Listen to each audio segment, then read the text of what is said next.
Hi everyone, welcome to Unfiltered by Unacademy. This is Arshdeep and I teach mathematics to class 9th and 10th. तो आज हमारे साथ है उदित उत्रेजा, ये है मेरे क्लास 10th के स्टूडेंट. तो आज उदित से थोड़े से डाउट्स इनके हैं, तो उनके डाउट्स थोड़े से रिजॉल्व करते हैं. I hope this session will be beneficial for all of you. So hi Udit, how are you? Hello ma'am, I am fine. How are you ma'am? I am great. कैसे हो आप? कहाँ रहते हो आप? I am currently living in Dubai and Alright. I study in 10th grade.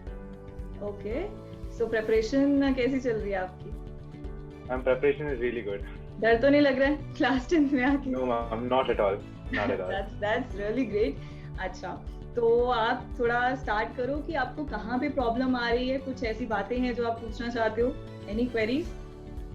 Ma'am, first of all जो basic question like most of the students के मन में आता है कि हमारी स्ट्रेटजी क्या होनी चाहिए for our board exams.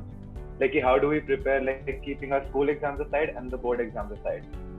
Alright, देखो स्ट्रेटजी तो थ्रू आउट द ईयर चलती है ना. अभी तो हमारी स्टार्टिंग है, तो अभी से देखो दो तीन चीजें होती हैं जो आपको ध्यान में रखनी होती हैं टू प्रिपेयर वेल, है ना, ताकि आपको लास्ट में जाके पैनिक ना क्रिएट हो, टेंशन ना हो, एंजाइटी ना हो. तो सबसे पहली चीज है कंसिस्टेंसी. अब देखो आप स्कूल की क्लासेस कंसिस्टेंटली लगा रहे हो, आप फॉलो कर पा रहे हो कि क्या पढ़ाया जा रहा है, टीचर्स पढ़ा रहे हैं, राइट. फिर आप शाम को क्लासेस लगाते हो, एक्स्ट्रा क्लासेस, चाहे यूट्यूब पे पढ़ते हो, अनअकैडमी पे पढ़ते हो, है ना.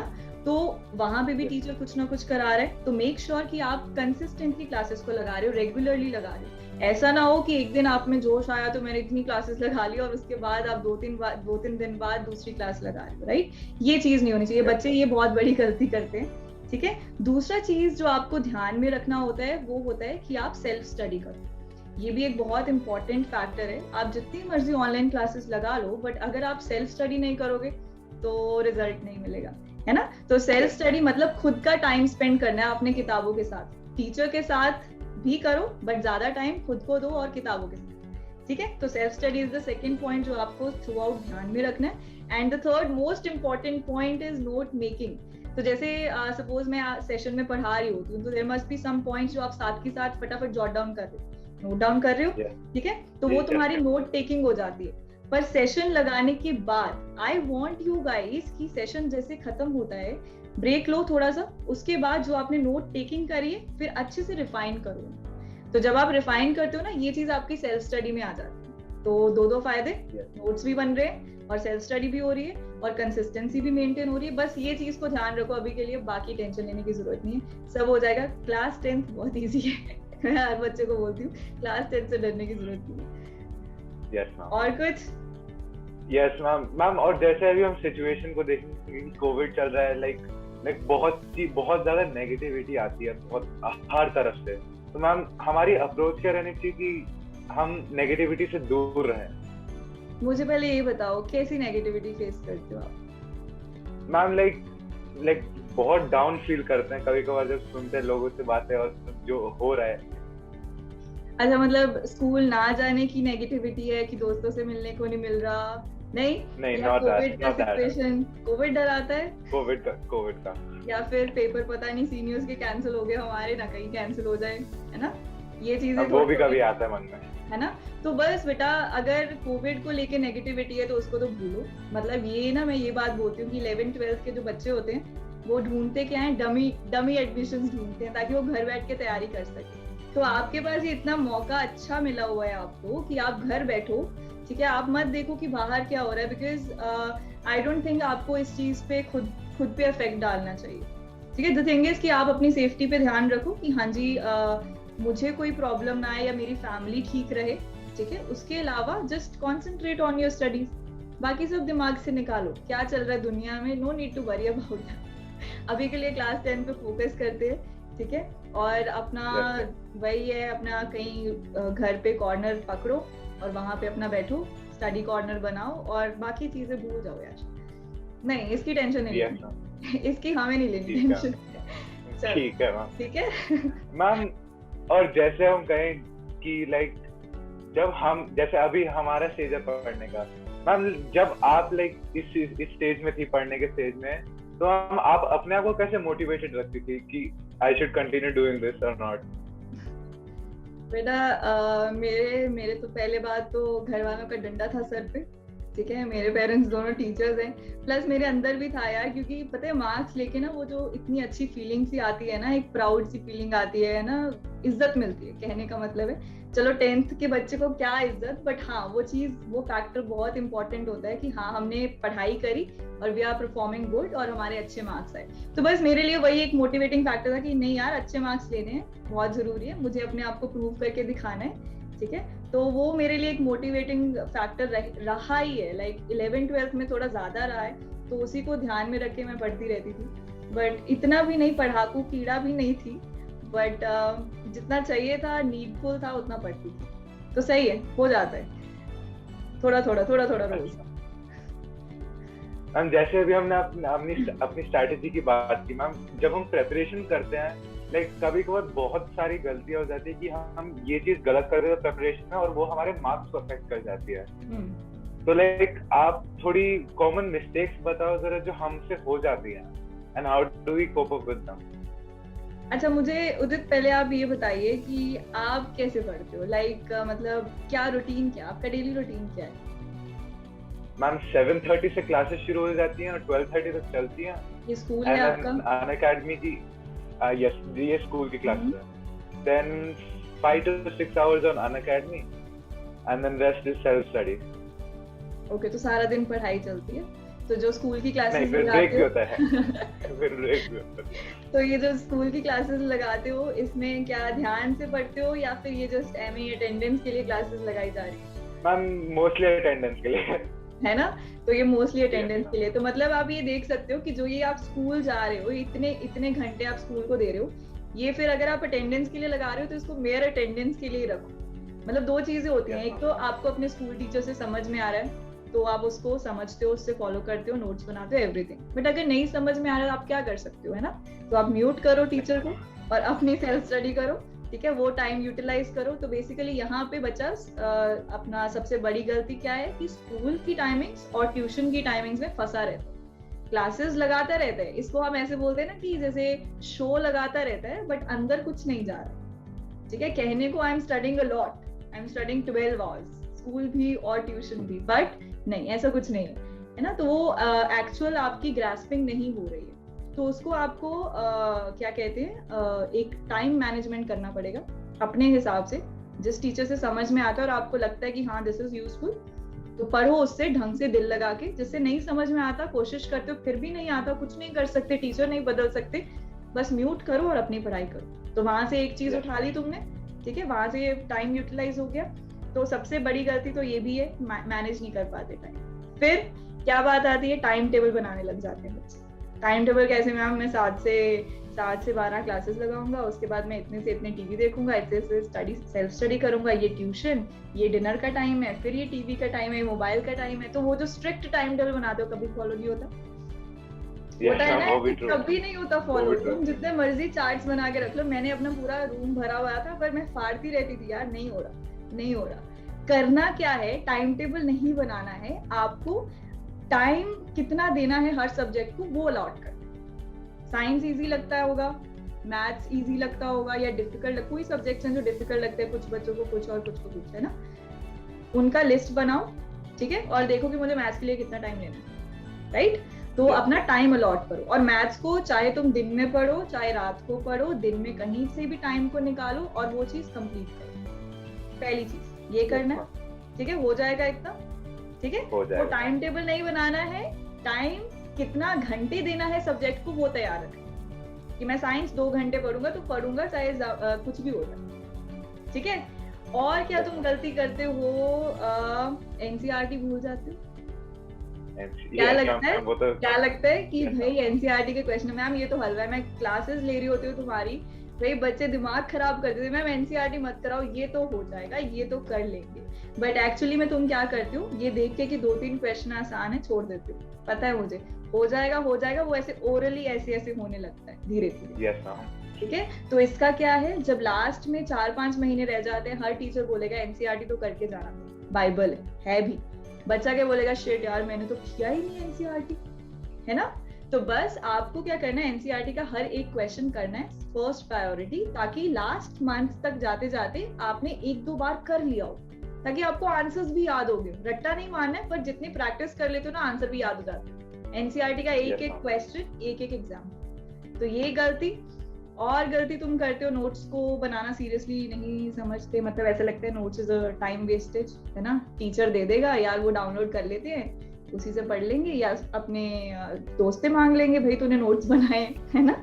तो ऐसा कभी नहीं करना, हमेशा खुद के नोट्स बनाने। जब तुम खुद के नोट्स बनाते हो, लिखते हो, तो ज्यादा देर तक लर्निंग तुम्हारी फिक्स होती है। ठीक है, ये छोटी छोटी चीजें हैं, ये फिर पाइल अप होती रहती है, फिर बाद में जाके एंजाइटी बनती है कि काश शुरुआत में पढ़ा होता। तो बस इन चीजों पे ध्यान रखो। ठीक है मैम। और जैसे अभी हम टाइम की बात कर रहे थे, ये कोई इतना टाइम देता है, कोई इतना टाइम देता है। हम कई लोग कहते हैं 12 घंटे तो मिनिमम देना है, कई कहते हैं 2 घंटे में तुम सारे सब्जेक्ट कर सकते हो। तो हम अलॉटमेंट कैसे करें टाइम की, लाइक किस सब्जेक्ट को कितना टाइम देना चाहिए? अच्छा, 12 घंटे तो नहीं पढ़ता कोई 10th क्लास में, ठीक है। तो ऐसा है कि टाइम अलॉटमेंट हर बच्चे का अलग हो सकता है, ठीक है। जैसे आप स्टार्ट कर सकते हो 2 घंटे से, कि मतलब टाइम अलॉटमेंट में मान के चल रही हूँ सेल्फ स्टडी का। मैं ट्यूशंस और स्कूल को निगलेक्ट कर रही हूँ अभी के लिए, क्योंकि वो तो आपको लगाना होता है, ठीक है। जितना आप सेल्फ स्टडी करते हो, आउटपुट सेल्फ स्टडी के बाहर निकले, ठीक है। तो टाइम तुम ऐसे स्टार्ट कर सकते हो कि 2 घंटा स्टार्ट करो पढ़ना, 2 घंटा ऐसे डिवाइड करो, 1 घंटा हार्ड सब्जेक्ट, 1 घंटा इजी सब्जेक्ट, या 1 घंटे में 2 छोटे छोटे इजी सब्जेक्ट हो सकते हैं, लाइक 1 और 2 पेजेस जिसमें पढ़ने को दिया होता है टीचर ने होमवर्क, उतना तो मैनेजेबल है 1 घंटे में, है ना। और 1 घंटा तुम मैथ्स की प्रैक्टिस करो, फिर ऑल्टरनेट चला लो। नेक्स्ट डे मैं क्या करूंगा, 1 घंटा साइंस पढ़ूंगा और 1 घंटा इजी वाले सब्जेक्ट्स करूंगा, फिर मैथ्स पढ़ूंगा और फिर इजी वाले सब्जेक्ट्स करूंगा। तो ऐसे तुम्हारे धीरे धीरे 2-2 घंटे से धीरे धीरे टाइम इंक्रीज होना स्टार्ट हो जाएगा। और ये जो बोलते हैं ना कि स्टार्टिंग में 5 घंटे पढ़ते थे और फिर 2 घंटे में रिविजन होने लग गया, ये कब होता है? जैसे कि मैंने आपको बताया, जब आप नोट्स बनाना स्टार्ट करते हो ना बच्चे, तो स्टार्टिंग में आप क्या करोगे, एक चैप्टर के लाइक 10 पेज या 20 पेजेस के नोट्स बना लोगे, सब कुछ लिख दोगे जो इंपॉर्टेंट लगता है। पर धीरे धीरे जब तुम अपने नोट्स को रिफाइन करते जाते हो, लास्ट तक आपके 2 पेजेस में नोट्स बन जाते हैं। और कितना टाइम सेव कर लिया तुमने।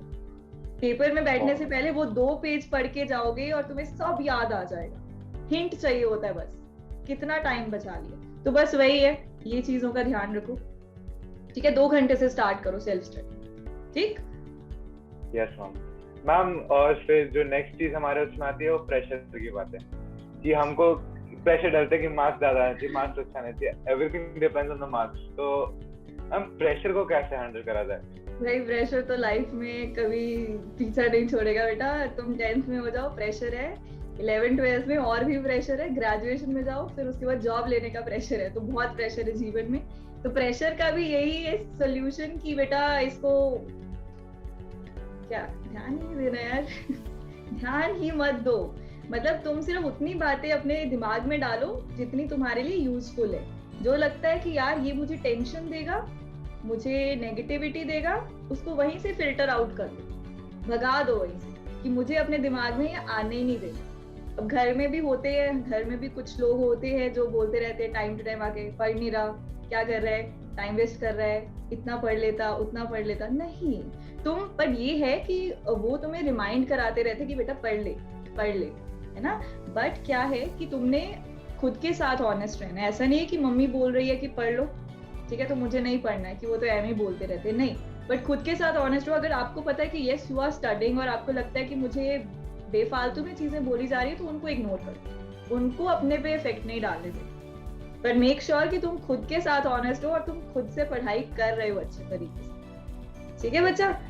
और यही चीज होती है, नेगेटिविटी से तो ऐसे ही बचते हैं और प्रेशर से ऐसे ही बचते हैं है ना मैम। और जैसे फिर नेक्स्ट आ जाता है हमारा कि पैटर्न चेंज होता रहता है एग्जाम का। लाइक अभी हम थोड़े इयर्स प्रीवियस से जब क्वेश्चंस देखते हैं, प्रीवियस ईयर पेपर्स देखते हैं, तो उसमें यह है कि बहुत ज्यादा पैटर्न चेंज होता रहता है। तो मैम ऐसा हम क्या करें कि वो पैटर्न हमें कोई डिफिकल्टी ना दे, कि जैसे हम ये देखें 2018-2019 में अगर ठीक पैटर्न है, तो 2020 के जो एग्जाम्स आने थे उसमें बहुत डिफरेंट पैटर्न आ गया। लाइक उस पे कैसे कोप अप करेंगे यार? बच्चा पैटर्न देखना, पैटर्न से पढ़ाई को कोई इफेक्ट नहीं होता। पैटर्न में क्या हो जाएगा, पहले सब्जेक्टिव क्वेश्चंस आते थे, नंबर ऑफ क्वेश्चंस चेंज कर देंगे, टॉपिक्स कम कर देंगे, बढ़ाते तो नहीं है, सीबीएसई वाले टॉपिक्स बढ़ाएंगे नहीं, कम जरूर कर देते हैं। और क्या चेंजेस हो सकते हैं, तुम्हारा सब्जेक्टिव आता तो ऑब्जेक्टिव आने लग जाएगा। देखो कॉन्सेप्ट वही रहेगा, है ना, सोल्यूशन वही रहेगा प्रॉब्लम का, ठीक है। तो आपको क्या पैटर्न्स वगैरह चेंज होते रहते हो, उनको उनके लिए अपडेटेड रहना है। जैसे अनअकैडमी का आप एक चैनल फॉलो कर रहे हो, तो अगर कोई न्यूज आती है, अगर 1 घंटा पहला भी न्यूज आई है तो चैनल पे चली जाती है, ठीक है। अगर आपने कोई भी एक चैनल फॉलो कर लिया है, उसके बाद वो जो अपडेशंस हैं वो आपको पता चलती रहेंगी, अकॉर्डिंगली हम अपनी स्ट्रैटेजी में चेंजेस करते रहेंगे, ठीक है। बट उससे पढ़ाई का कोई लेना देना नहीं है, वो सीबीएसई कुछ भी करता है, ठीक है, तो कॉन्सेप्ट्स और वो सब कुछ सेम रहता है, ठीक है। उसकी टेंशन आपको नहीं लेनी, वो हम हैं उसके लिए, हम आपको इन्फॉर्म करते रहेंगे टाइम टू टाइम कि क्या करना क्या नहीं करना, ठीक है। जी मैम, ठीक है मैम। और फिर जैसे अभी आप मैथ्स एजुकेटर हो, तो फिर आपने बहुत टाइम देखा होगा कि जैसे आप ऑप्शन में ABCD और फिर नन दे देते हो, बहुत टाइम हमारे बहुत डिफरेंट आंसर्स आ जाते हैं और हमारा कॉन्फिडेंस ही पूरा गिर जाता है कि हमारा आंसर ही गलत है, ये ऑप्शन भी गलत, ऑप्शन सही है पर हमारा आंसर गलत है। हम तो कॉन्फिडेंस कैसे लाए कि हमारा ये सही ही आया है। मेरा वो नन का मोटिव भी मेरा ये है, क्योंकि बच्चे तरह तरह के आंसर निकालते हैं, ठीक है। तो कुछ तो होते हैं कि ऑप्शंस में से तुक्के मार के ऑप्शन से वो क्वेश्चन में डाल के वो कर लेते हैं, बट ऐसा हमारे सीबीएसई में काम नहीं करते क्योंकि सब्जेक्टिव पेपर होते हैं, ठीक है। तो देखो इसका तो एक ही सोल्यूशन है, प्रैक्टिस। अब देखो जितनी प्रैक्टिस करोगे उतना कॉन्फिडेंस बिल्डअप होगा, है ना। तो गलती कहाँ पे करते हो, एक तो सिली मिस्टेक्स करते हो। सिली मिस्टेक्स क्यों हो जाती है तुम्हारी, hand writing is the problem. कई बार हम ऐसी हैंड राइटिंग में सवाल को सॉल्व करते हैं कि यार अपनी लाइन लिखी हुई समझ में नहीं आती, कि अगर उसको रीचेक करने लगे पता ही नहीं चलेगा क्या कर दिया। तो कैलकुलेशन मिस्टेक वहां पे हो जाती है। हैंड राइटिंग भी थोड़ा थोड़ा इम्प्रूव करना चाहिए आपको, ठीक है। अगर आपका बड़ा है तो लाइन छोड़ के लिखो, छोटा हैंड राइटिंग है तो थोड़ा टाइट भी कर सकते हो, मतलब मीडियम सा रखना है आपको, ताकि एग्जामिनर समझ सके और खुद समझ सको, सबसे बड़ी बात, ठीक है। और जितना प्रैक्टिस करोगे आंसर्स खुद ब खुद निकलने लगेंगे। वही है कि मैथ्स के अगर आपने 2 तरह के क्वेश्चंस लगा लिए तो मेक श्योर वो 2 तरह के 10-10 क्वेश्चंस लगा, ताकि अगर ऐसा क्वेश्चन आए तो दिमाग में पहले प्रोसेसिंग हो जाए कि भाई ये क्वेश्चन तो ऐसे करना था, एक्स्ट्रा सोचने की जरूरत ही नहीं पड़ी, क्योंकि मैंने पहली बार में ही इतना सोच के दिमाग लगा के उस क्वेश्चन को किया, फिर 10 क्वेश्चन प्रैक्टिस भी कर लिए। तो हो ही नहीं सकता कि अगर मैम 11th क्वेश्चन दे तो मैं गलत कर लूं, ठीक है। तो अपने आप आंसर्स आने लगेंगे। तो स्टार्टिंग में थोड़ा सा डिफिकल्टी आता है, बट प्रैक्टिस करो खूब सारी, ठीक है, होने लग जाएगा। Yes ma'am. और फिर जैसे हम रिसोर्सेज की बात करें कि हमें क्या यूज करना चाहिए, लाइक एनसीईआरटी एक तो हमारा बेस हो ही गया, तो हम एनसीईआरटी के अलावा हमें कौन सी बुक्स यूज करनी चाहिए और कौन सी नहीं करनी चाहिए, कौन सी अवॉइड करनी चाहिए? बेटा बुक्स का मेरा फंडा तो स्ट्रेट ही है कि बुक्स आपको ना एक तो एनसीईआरटी तो चलो करनी ही है, दैट्स द मस्ट। उसके बाद अलग से एक्स्ट्रा क्वेश्चंस प्रैक्टिस करने के लिए 2 किताबें हमारे हमेशा दिमाग में रहती है, मैम आरडी करें या फिर आरएस अग्रवाल करें। यही 2 किताबें हैं मेरी, मैथ्स की अगर बात करूं, ठीक है। बाकी डिपेंड करता है कि आपके स्कूल वाले क्या रिकमेंड करते हैं, बट मोस्टली यही रिकमेंड होती है, ठीक है। अब आरडी इतनी बड़ी किताब है कि बच्चे देख के डर जाते हैं और मुश्किल है। आरडी के सारे क्वेश्चंस करना मुश्किल है। मुश्किल क्यों बोल रही हूँ, because there are number of questions. बोरियत आती है, नींद आने लग जाती है एक पॉइंट के बाद कि मैम खत्म ही नहीं हो रहे क्वेश्चंस, चले जा रहे हैं, एक एक्सरसाइज दूसरी एक्सरसाइज तीसरी, और लेवल्स भी हैं 1 2 3, खत्म ही नहीं हो रहे। तो बच्चा क्या सोचता है कि यार ये तो कभी खत्म नहीं होंगे, मैं वो बुक उठा लेता हूँ, चल थोड़े से आरडी से कर लेता हूँ, थोड़े से आरएस से कर लेता हूँ। नहीं, आपको क्या करना है, लॉयल्टी मेंटेन रखनी है भाई, लॉयल होना पड़ेगा किताबों के साथ, कि एक किताब को अच्छे से एक एक क्वेश्चन एक एक एग्जाम्पल कर डाल। तो उसके लिए बेस्ट किताब कौन सी, आरएस अग्रवाल। क्यों, क्योंकि आरएस अग्रवाल में सारे क्वेश्चंस बोर्ड्स के पर्सपेक्टिव से दे रखे हैं। तुम ध्यान से देखोगे, अगर आरएस के एग्जाम्पल्स देखोगे ना बच्चा, तो वहां पे मोस्टली क्वेश्चंस में लिखा हुआ है कि ये पिछले साल आ रखा है, पिछले साल आ रखा है, ये भी मेंशन्ड है। आरडी शर्मा में ऐसे क्वेश्चंस नहीं मिलेंगे। आरडी शर्मा में अच्छे क्वेश्चंस हैं, पर वो क्वेश्चंस ऐसे हैं जो बोर्ड्स में नहीं आते। तो वो अच्छे क्वेश्चंस कई बार बच्चों को डिमोटिवेट कर देते हैं, उनका कॉन्फिडेंस लूज कर देते हैं। वो नहीं करना हमें बेटा, अपना स्पिरिट को हाई रखना है थ्रू आउट द ईयर।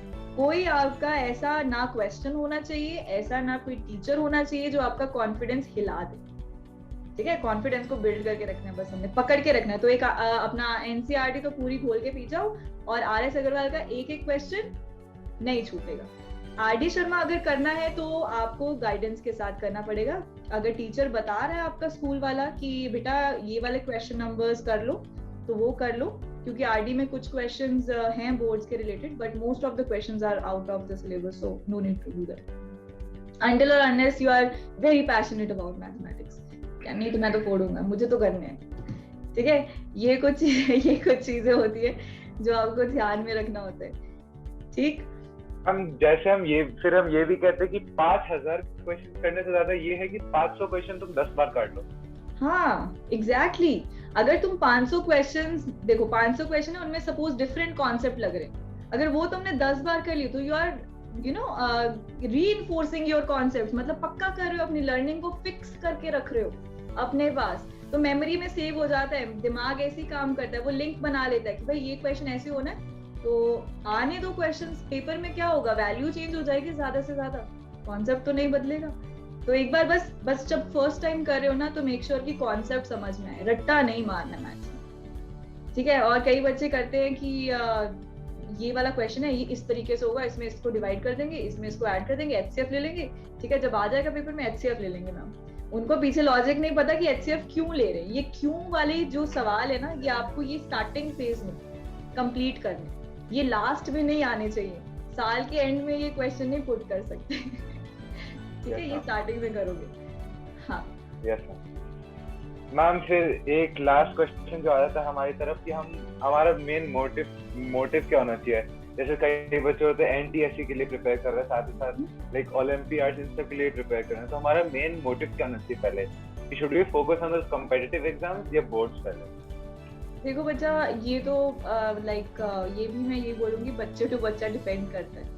आप देखो कि आपको क्या इंटरेस्ट करता है, मतलब कुछ बच्चों को ना ओलंपियाड्स बहुत चैलेंजिंग लगते हैं, उनको लगता है कि ये तो करना है मुझे, या वो आपकी क्या बोलते हैं कि ऑल राउंड डेवलपमेंट करने में हेल्प करते हैं, ठीक है।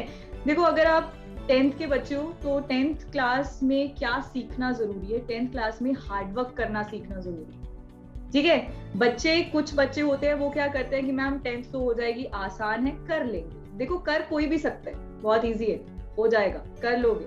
तुम 2-3 महीने पहले पढ़ना स्टार्ट करो, पूरा सिलेबस भी कवर हो जाएगा, मार्क्स भी अच्छे ले आओ। पर 10th में मैटर क्या करता है कि तुमने वो हार्डवर्क करना नहीं सीखा, जो बोर्ड्स का मेन मोटिव है यहाँ। क्योंकि बच्चा जब आप 10th तो कर लोगे, उसके बाद जब आप 11th-12th में जाओगे ना, वहां पे केवल मेहनत करनी है, ठीक है। वहां पे बोलते हैं कि 11th-12th तपस्या है, तो दीन दुनिया को भूल के वहां पे मेहनत करनी पड़ती है। तो वो जो बच्चे जिन्होंने 10th में हार्डवर्क करना नहीं सीखा होता, 11th में बहुत सफर करते हैं, तो वो पूरा 11th क्लास खराब कर देते हैं अपना।